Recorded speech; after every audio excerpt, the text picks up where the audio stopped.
I don't care if no one believes me. I know what I saw. I know what's still out there. Ever since that night on Utah Lake, people have been telling me I was in shock, that I was confused, that grief can twist your memories. But they weren't there. They didn't feel it, hear it, lurking beneath them in the dark. I still wake up gasping for air, feeling like I'm back in that kayak, surrounded by fog, with nothing but black water underneath me. Sometimes I swear I can still feel the way it brushed against the bottom, like it was toying with me. I shouldn't have gone out there. God, I knew I shouldn't have. But when Kyle dared me to join him for a late-night paddle, I couldn't say no. I never could. He knew about my fear of deep water. He always thought it was funny. Said I needed to face it, like it was some childhood phobia I just outgrow. But it's not like that. It's not just the fear of drowning, it's the fear of what's down there. The endless dark, the cold pressing in from all sides, and the things that live where you can't see. That night, all those fears became real. We launched from the marina just before sunset. It was supposed to be quick, just an hour on the water, maybe 2. The lake was calm, too calm, like a sheet of black glass stretching out forever. I stayed close to Kyle, trying to act like I wasn't counting every second until we could head back. About 30 minutes in, I noticed the fog rolling in. At first, it was thin, just skimming the surface. But within minutes, it swallowed everything: the shoreline, the sky, even Kyle's silhouette ahead of me. I felt that first jolt of panic, but Kyle just laughed. Relax, man. It's just fog. We'll head back in a bit. I didn't say anything, but my hands were already clammy around the paddle. I flicked on my flashlight, but the beam was useless, barely cutting through 5 feet of mist. That's when everything went quiet. I didn't notice it right away, but suddenly there was no sound. No insects, no birds, no distant hum from the marina. Just the soft drip of water from my paddle. And then, we saw it. A shadow drifting through the fog, a boat. It was too close. Neither of us had heard it approach. "Kyle?" I whispered, pointing. We paddled toward it, curiosity getting the better of fear for Kyle. Anyway, I just didn't want to be alone. When we got close enough, I felt my stomach twist. It was an old wooden rowboat, half rotted but still floating. No oars, no motor, just drifting like it had been out there for years. Kyle called out, "Hello? Anyone there?" No response. We circled it, shining our lights inside. That's when I saw the blood. It was smeared along the edges, dark and sticky. Deep gashes were carved into the wood, like something with claws had been thrashing around. A torn piece of shirt or jacket was tangled around one of the seats, soaked through. Kyle's voice dropped. "What the hell?" I wanted to leave. Every instinct was screaming at me to get away from that boat. But before I could say anything, I realized something worse. We'd started to drift apart. The fog was so thick, I could barely see Kyle's outline now. I tried to paddle toward him, but every direction looked the same, just swirling gray. "Kyle," I called out, my voice tighter than I wanted. "Yeah, I'm right." His voice cut off. I spun around, flashlight darting through the mist. "Kyle." Nothing. I paddled harder, my breath coming in sharp gasps. When I reached where he should have been, there was no sign of him. Just a faint ripple on the surface. And his paddle, floating alone. There was no splash. No struggle. Just gone. My throat closed up. I couldn't even scream. My flashlight trembled in my hand as I scanned the water, praying I'd see his head pop up, coughing and laughing like it was some sick joke. But deep down, I knew. That's when I felt the first bump. Soft. Almost playful. Something large brushing the underside of my kayak. I froze, my pulse hammering in my ears. I forced myself to look down, shining the light into the black water. For a moment, I saw it. A massive, serpentine shape gliding just beneath the surface. Scaled, with a pale, ridged back and a long tail that disappeared into the dark. And then I saw the eyes, 2 black orbs, glossy and reflective, staring straight up at me. I jerked the light away, heart pounding so hard I thought I'd pass out. The kayak began to rock, slow at first, then harder, like whatever was down there was circling me. I paddled blindly, not caring where I was going, as long as I was moving. My arms burned, my fingers numb from gripping the paddle too tightly. The fog only got thicker. I couldn't tell if I was going in circles. My breath was coming in ragged gasps, and the cold was seeping into my bones. Then came the roar. It was low and deep, vibrating through the water and straight into my chest. It didn't sound like any animal I'd ever heard. It sounded ancient, like something that wasn't supposed to exist anymore. My flashlight started to flicker. I smacked it, begging under my breath, but the beam was dying. In those last flickers, I saw it rise. A long, gray neck arched out of the water, glistening with slime. The head was narrow, almost canine, with rows of jagged teeth and those same black, soulless eyes. The light died completely. I was alone in total darkness, surrounded by freezing water, knowing something was circling me, hunting me.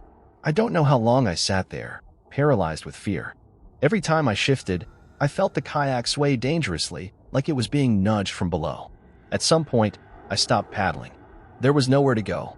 Then I felt it, the sudden, violent tilt of the kayak as something latched onto it from underneath.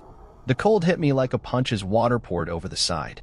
I tried to grab onto the edge, but I felt the plastic crack beneath me. Something wrapped around my leg and pulled. I remember the rush of water filling my lungs, the crushing pressure dragging me down. The last thing I saw was the faint outline of that monstrous head, watching as I sank into the black. And then, nothing. I woke up on the shore at dawn, shivering and covered in mud. My kayak was gone. Ka was gone. They searched the lake for days. They never found a body. Just that same old wooden boat, drifting aimlessly. No one believed me when I told them what happened. But I know what I saw. And I know it's still out there, waiting beneath the fog in the deep, cold water. Some nights, when the wind is just right, I hear that roar echo across the lake. And I know it's calling for me again.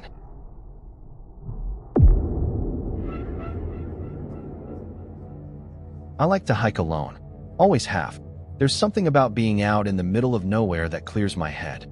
No traffic, no phone calls, no noise. Just you and whatever path you choose. That's what I was looking for when I ended up near winter quarters in Utah last fall. I'd never been that way before, but I'd read about the old mining town and figured the trails would be quiet. Most people avoid areas like that, too remote, too eerie with all the abandoned shafts and collapsing structures. For me, that was a bonus. It was late afternoon when I came across the car. A dusty, older model sedan parked awkwardly near one of the sealed-off mine entrances. At first, I thought maybe it belonged to another hiker, but the way it was positioned didn't make sense. It was half hidden behind some scrub, like whoever left it didn't want it to be seen. The windows were grimy, but I could tell it had been sitting there for at least a few days, maybe longer. I didn't think much of it at the time. People ditch cars in weird places. But a couple of days later, when I stopped by a gas station on my way back through town, I saw the flyer. Missing, Emily Hartman. Last seen driving a silver Toyota Corolla. There was a picture of her, mid-30s, dark hair pulled back, friendly smile. The date on the flyer matched when I'd found the car.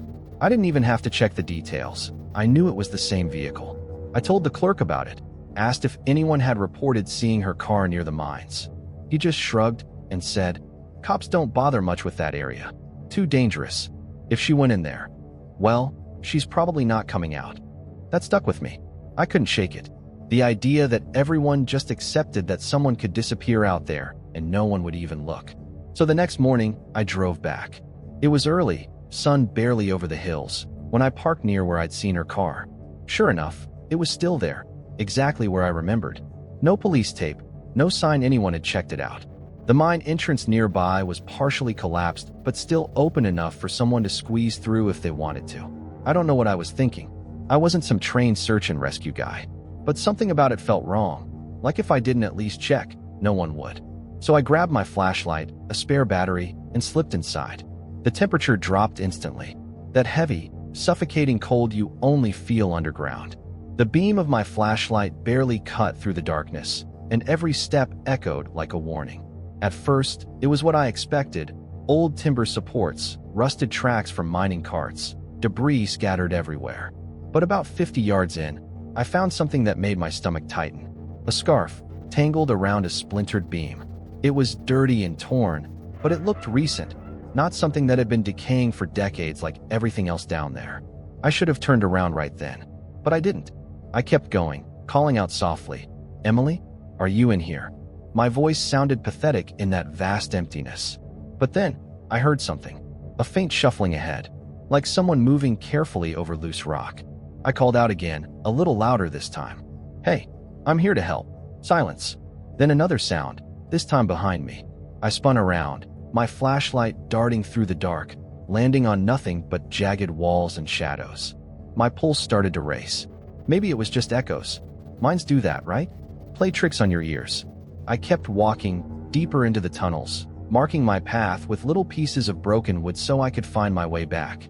The air felt thicker the further I went, like the walls were closing in. That's when I noticed the footprints. Not old, dusty ones, fresh. In the patches of dirt along the stone floor, I could see clear impressions. Sneakers, small like a woman's. They were erratic, like whoever made them was running or stumbling. I followed them, my throat dry, every nerve on edge. After maybe 20 minutes, I found something else, a small pocket flashlight, cracked and dead. Next to it was a smudge of what looked like dried blood on the wall. My hands were shaking now. That's when I realized I hadn't seen my wood markers in a while. I turned to retrace my steps, but the last marker was gone. I crouched down, thinking maybe I'd missed it, but no, it wasn't there. I walked back further. Nothing. It didn't make sense. I'd been careful. That's when it hit me. Someone had removed them. The panic set in fast. I started moving quicker, trying to remember every turn I'd taken, but the tunnels all looked the same now. My flashlight flickered, and I cursed, smacking it until it steadied. That's when I heard it. Breathing. Not mine. This was slower, deliberate. Somewhere off to my left. I whipped the light around, but again, nothing. I called out, "Emily," but my voice cracked halfway through. Then, from the darkness, I heard something that froze me in place. A low voice, calm, almost amused.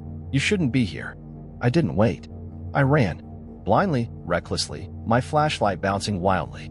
I could hear footsteps behind me, steady, not rushing. Like whoever it was knew I wasn't getting out. I don't know how long I ran. The tunnels twisted and branched until I didn't know which way was up anymore. My chest was burning, my legs ready to give out. Every time I stopped to listen, I'd hear those same footsteps, never too close, but never far enough. At one point, I stumbled into a small alcove, some kind of storage area from when the mine was active. That's when I saw it. A pile of belongings, a purse, a phone with a cracked screen, a set of keys, and other things. All women's stuff. Some of it looked old, like it had been there for years. I saw Emily's name on a work ID badge near the top. That's when I knew this wasn't an accident. This wasn't someone getting lost in a dangerous place. This was a pattern. I forced myself up and kept moving, every muscle screaming at me to stop. My flashlight was dimming again, the beam barely more than a glow now. Then, like some kind of miracle, I felt fresh air, a faint breeze cutting through the staleness. I followed it, heart hammering, until I saw a sliver of light ahead. A narrow shaft where part of the ceiling had caved in, letting daylight seep through. I scrambled toward it, clawing at the rocks, squeezing through the gap until I could see the outside world. I pulled myself up, lungs gasping for clean air, heart pounding so hard I thought I'd pass out. But as I lay there, staring up at the sky, something felt wrong. Too easy. I turned my head and saw it, a set of boot prints in the dirt beside me. Fresh, leading away from the hole I just crawled out of. And next to them, resting neatly on a flat rock, was one of the broken wood markers I'd used. Like it had been placed there for me to find. That's when I heard it, from the trees behind me, the sound of footsteps. Slow. Steady. I didn't look back. I just ran.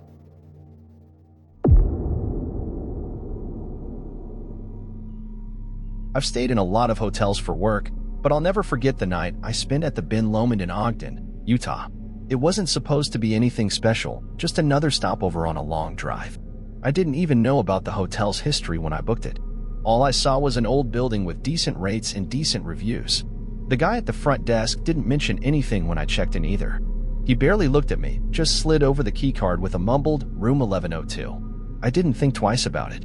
Not until I stepped into the elevator and saw an old, faded plaque inside. It listed some fun facts about the hotel's history, how it was built in 1927, famous guests who'd stayed there, and then, near the bottom, a mention of its haunted reputation. Something about a bride who drowned in the bathtub of room 1102. I remember laughing to myself. Of course, they'd lean into ghost stories. Old hotels always did.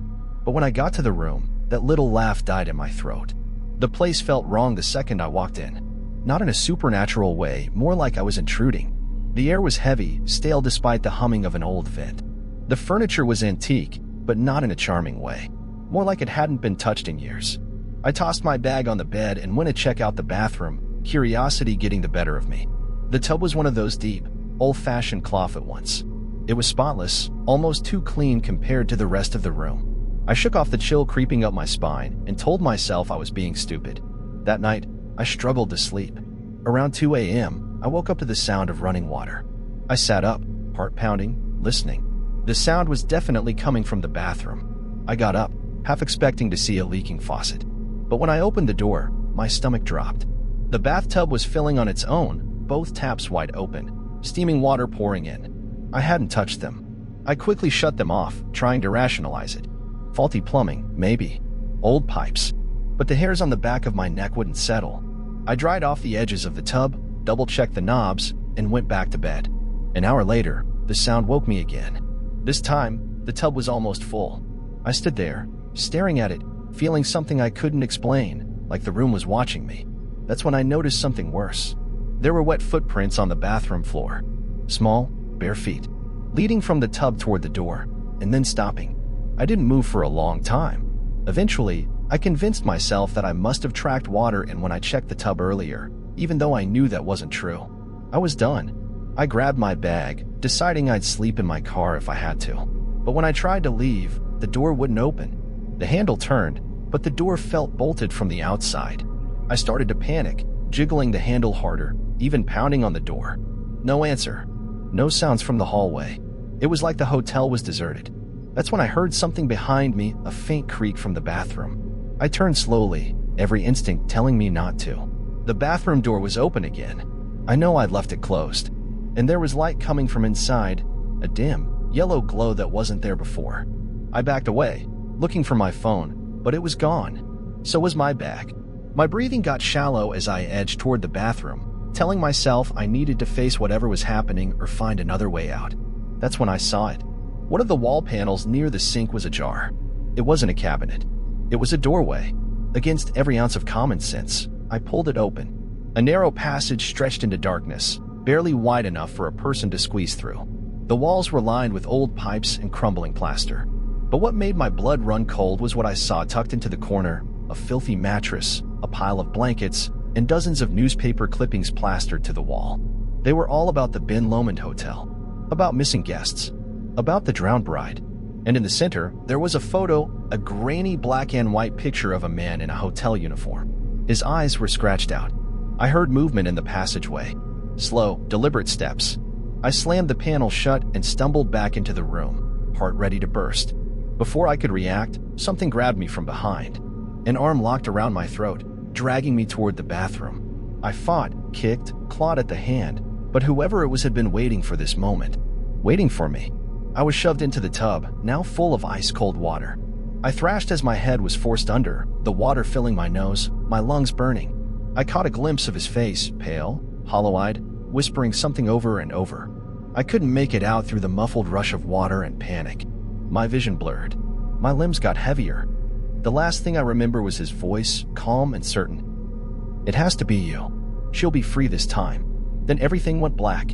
When I opened my eyes, I was still in the tub. But the water was gone. I was lying in a dry, cold bathtub, fully clothed, shivering uncontrollably. The room was silent. I crawled out, every muscle aching, my mind foggy. It felt like I'd been hit by a truck. I stumbled to the door, half expecting it to be locked, but it opened easily this time. The hallway was empty. No lights, no sounds. The carpets were dusty, like no one had walked them in years. I made my way to the lobby, calling out, but there was no one there. The front desk was abandoned, papers yellowed and curling at the edges. I pushed through the front doors and stepped into the daylight, blinking against the sun. Everything felt off. The streets were busy, but no one looked at me. I must have looked like hell. A man walking by did a double take and came over, asking if I was all right.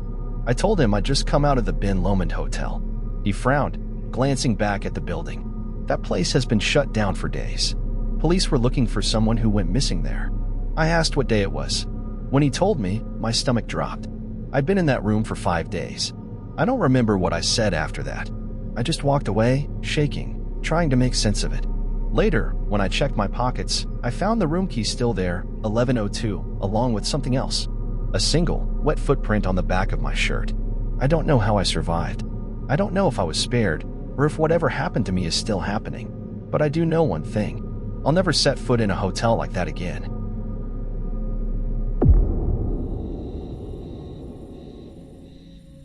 I never believed in family curses. Growing up, I thought my grandfather was just a paranoid old man with a guilty conscience and too much imagination. He survived the Bagley train wreck in 1944, something no one in our family was ever allowed to forget. But he never talked about it the way survivors usually do. No stories of bravery, no mourning the dead.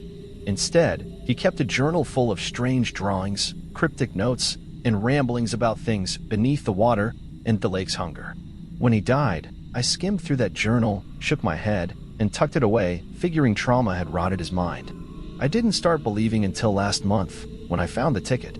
I was in Ogden for work, killing time before my hotel check-in by wandering around Union Station. It was late, almost midnight, and the place was deserted, quiet in a way that felt unnatural. I sat down on one of the old benches, scrolling through my phone, when I noticed something beside me. A train ticket. It looked vintage, yellowed paper, ornate lettering. At first, I thought it was a prop from the museum displays, but then I read it. It had my full name printed on it. Departure, 12:15 a.m. Date, blank, or so I thought. I stood up, heart racing a little, scanning for whoever might have dropped it, but the station was empty. That's when I heard it, the faint, distant sound of a train whistle. That didn't make sense. Union Station hadn't run trains in years. But then, through the fogged-up glass doors, I saw it. A dark, hulking shape pulling into the platform. An old steam engine, black as coal, its headlamp glowing faintly through the mist. I don't know why I walked toward it. Curiosity, maybe. Or something deeper, like I was being pulled.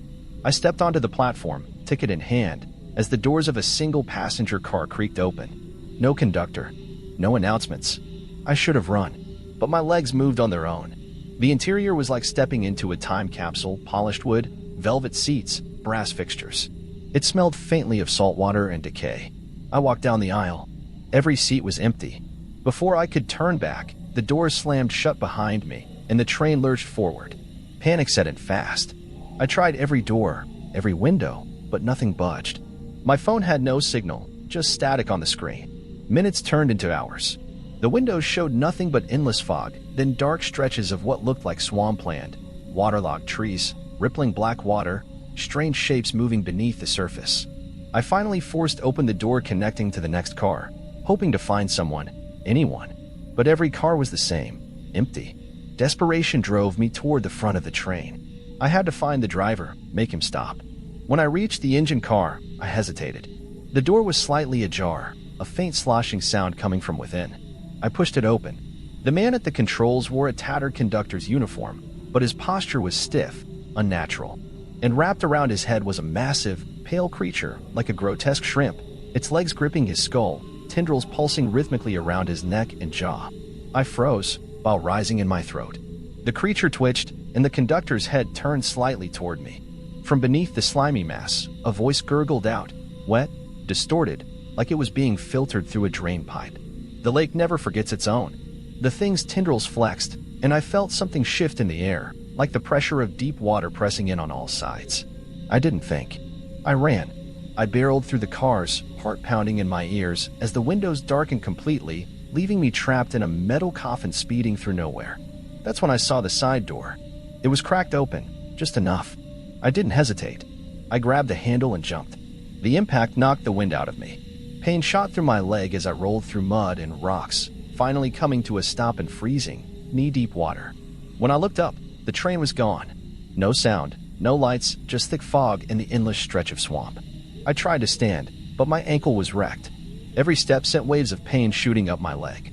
Still, I pushed forward, limping through the muck, swatting away branches and trying to ignore the ripples that followed me just beneath the surface. Hours passed, or maybe longer. The darkness never lifted, and the only sounds were my ragged breathing and the occasional splash of something moving nearby. Eventually, I saw lights in the distance, the warm glow of street lamps. I stumbled into a small town just as the sky started to pale. I must have looked insane, covered in mud, limping, wide-eyed. I made it to a gas station and collapsed against the counter, begging the clerk to call for help. When the ambulance arrived, I kept asking about the train. The EMT just frowned. What train?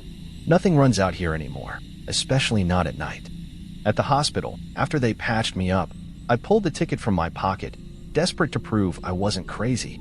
But when I looked at it again, my blood ran cold. The date was no longer blank. It read, December 31st, 1944.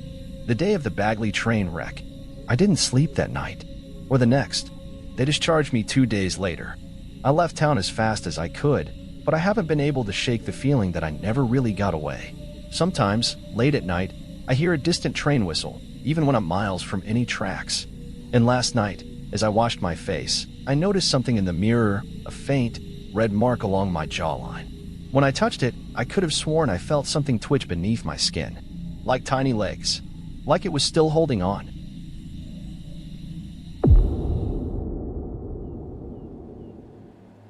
I don't care if you believe me or not.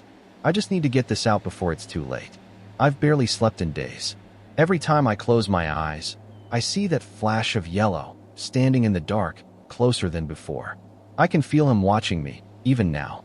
I don't know how much longer I have before he finally steps inside. They say the man in the yellow slicker is a warning. A harbinger. You see him, and it means something bad is coming, but not from him. He's just there to let you know. That's what I always thought too. That's what the old stories say. But those stories are wrong.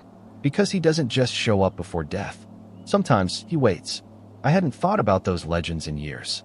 Growing up in Park City, they were just background noise, something kids whispered about to freak each other out.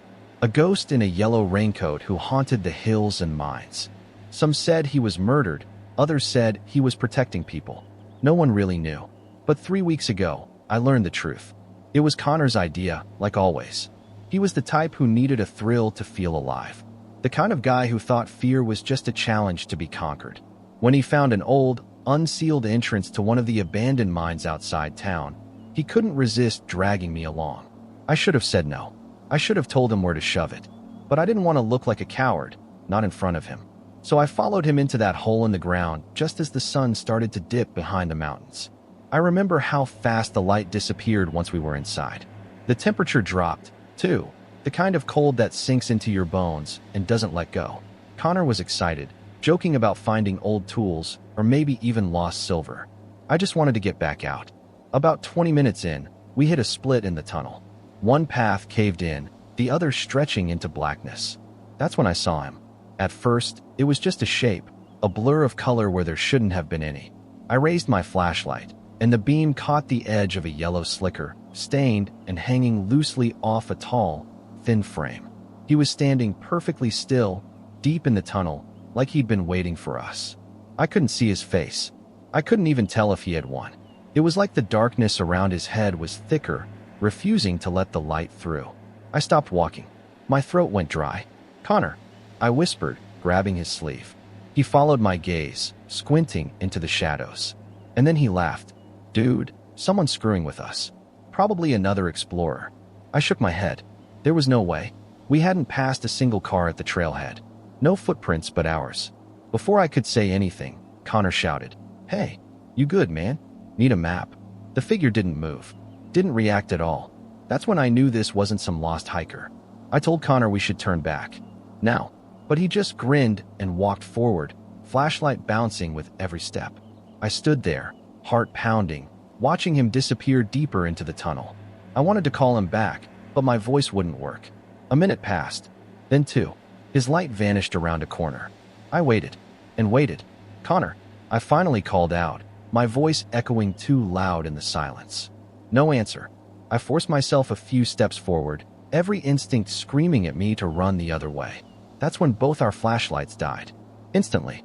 No flicker. No warning. Just total, suffocating darkness. I've never felt anything like it. The weight of that blackness pressing in on me, like the mine was swallowing me whole. I panicked. I turned and started feeling my way back, scraping my hands along the damp walls, tripping over old tracks and debris. I don't know how long it took me to find the entrance again. It felt like hours. When I stumbled out into the night, gasping for air, I collapsed on the cold ground and didn't move until sunrise. They organized a search party for Connor. I told them everything. About the man in the yellow slicker, the lights going out, how Connor never came back. They didn't believe me. Not really. They searched the mine for days, but there was nothing. No sign of Connor. No footprints. No gear. It was like he'd never been there at all.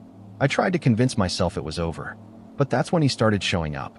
The first night, I saw him standing at the edge of the woods behind my house. Just a faint silhouette, the yellow slicker almost glowing under the moonlight. I stared at him through the window for what felt like hours. He never moved. The next night, he was closer, standing by the old shed. 2 nights later, I woke up to the sound of water dripping. When I looked outside, he was at my back door.